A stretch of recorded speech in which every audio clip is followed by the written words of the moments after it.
Bonjour à toutes et tous. Alors je vais éviter de faire de la redondance, donc on va faire très court parce qu'il y a quasiment l'essentiel qui a été dit. C'est juste plus pour rentrer dans le détail concernant la vocation, en tout cas les trois axes de vocation et du quotidien du Food Lab. Certains qui sont déjà ici l'ont déjà expérimenté.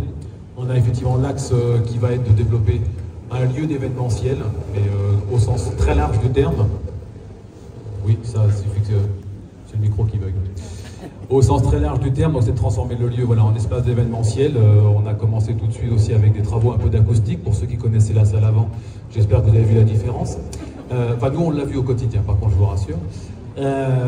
Donc du coup, ça fait un espace qui peut aujourd'hui accueillir, on peut faire en cocktail, on peut faire des repas assis, on peut faire des repas de gala, et on peut monter à peu près jusqu'à 300, 350, 400 personnes en cocktail dînatoire. On a une deuxième activité qui peut être effectivement travailler sur l'aspect plutôt séminaire d'entreprise, les team building.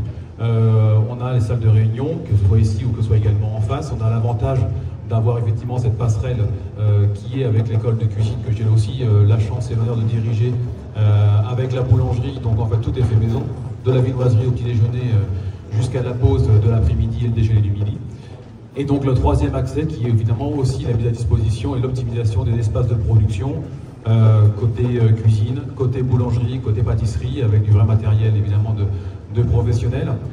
Et puis bientôt, on espère très rapidement peut-être un espace complémentaire également que nous allons sans doute réaliser pour continuer d'agrandir et de pouvoir offrir encore d'autres possibilités sur la production et effectivement sur l'aspect un peu plus aussi laboratoire avec d'autres matériaux et d'autres ustensiles. Donc pour tout ce qui peut être effectivement après rentrer dans les détails, vous n'hésiterez pas à revenir vers moi, je me ferai un plaisir de vous répondre. Nous sommes capables effectivement de faire surtout du sur-mesure, c'est ce qui compte, c'est de pouvoir effectivement répondre à toutes les demandes et on a une très très grande capacité d'adaptation et d'agilité, sinon je ne serai pas là.